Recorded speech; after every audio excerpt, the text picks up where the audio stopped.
بهذا الفيديو بدنا نحكي عن توبة أنجي خوري. هل سبب لبسها للحجاب هو أدهم نابلسي؟ فخلينا نبلش.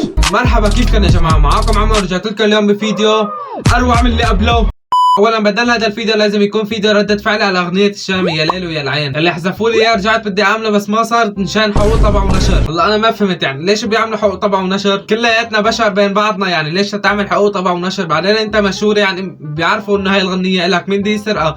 معقول يجي فضائيين ويسرقوا لك اياها؟ مشان ايش حقوق طبع ونشر؟ يعني مين دي يسرق لك اياها؟ يعني هذا اكثر فيديو تعذبت فيه. ضليت 3 ايام، اول مرة صورته ما صار، وثاني مرة حذفته بالغلط، ثالث مرة صار بدي انزله صار فيه مشكلة بحقوق طبع ونشر، حذفوا لي اياه كمان للمره الثانيه.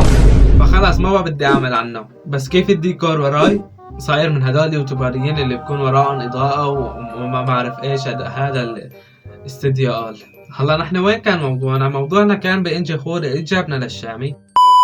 صباح الخير متابعينا، كيفكم؟ شو اخباركم؟ اجت لعنا اليوم انجي خوري. طبعا انجي خوري معروفه، طبعا معروفه بعدم ظهور الملابس بفيديوهاتها. اخر ظهور كانوا لها من اول ما ولدتها وقت ما حفظتها بس. طبعا اليوم رح نعملها نحن عمليات تجميل. نحن ما حنخبركم شو هي من العمليات، طبعا هي حتحكينا شو من العمليات رح نعملها ورح تبلغكم. والله انجي خوري بدها تعمل عمليات تجميل؟ ليش؟ ما في داعي بس اعملي لشي واحد عمليات تجميل. سوي عملية تجميل للاخلاق. دكتور من بعد اذنك كبر لها الاحترام شوي وكتر لها الادب. ما في الم بعدنا ننتهي. طبعا هذا شيء اكيد رح تحكي معكم وانتم فيكم. احا انجي خوري عم تضحك هيك؟ خالصين معلم ودعنا. ما عم بصلي ما عم بستغفر كمان يستغفر، وقرأوا قرآن. هالفترة عم بحس يوم من الايام بعد 10 دقايق انجي خوري تحجبت، بدر خلف تاب، ما بعرف. بعيدا عن انجي خوري انت ايش هالذهب اللي لابسه؟ صار لك متجوز 2 أو 3 شلون جوزك لله ما اخذ لك الذهبات؟ ايش حركات سلايف هاي؟ محسسنا سلايفك يا زلمه. هلا خليتني اشك انه انت كنت شريكه لل11 بباب الحاره بسرقه الذهبات ابو ابراهيم. يا رب يحميك الهي يا رب.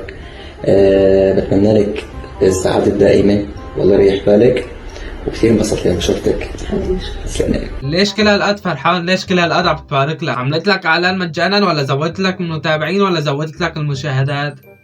ولا عمرقت لك انت اللي جتني انت؟ لا بعرض امك جاحت الله، خلص ما بعيدها. بس اعراض تيك توك هيك بتطلع علي فجأة. انجي ان شاء الله الف مبروك الحجاب، بتمنى لك كل التوفيق من كل قلبي.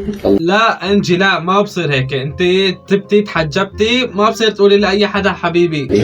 هلا العالم كلها بدها تبارك لك وتتمنى لك الخير، ما بتصير تقولي لاي حدا حبيبي.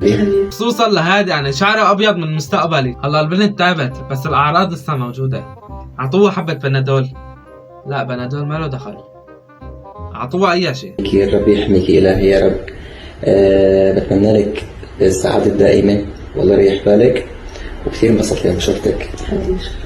هاد دعالة اكثر ما يدعي الشيخ بيوم الجمعه. خلاص معلم الا الله يوفقك وبس، يعني ما في داعي تكون في ريال خانم. هلا سبب توبته على حسب ما عرفت انه في ناس خطفوها وما بعرف ايش سووا، بعدين تركوها، بعدين قررت تتوب. يعني ادهم نابلسي ما له دخل بالقصه، اوكي؟ بس العنوان بجيب مشاهدات اكثر صراحه. هلا انا ما وعجبني الوضع لانه لسه في اعراض عليها. ثابت هي بس لسه الاعراض موجوده. بعدين هالايام صاير معاه بثق بحدا، يعني اي حدا عم بيطلع بيعمل اي شيء مشان المشاهدات. فقبل هالمره عملت هيك مشان المشاهدات، وهلا يمكن لازمها مشاهدات.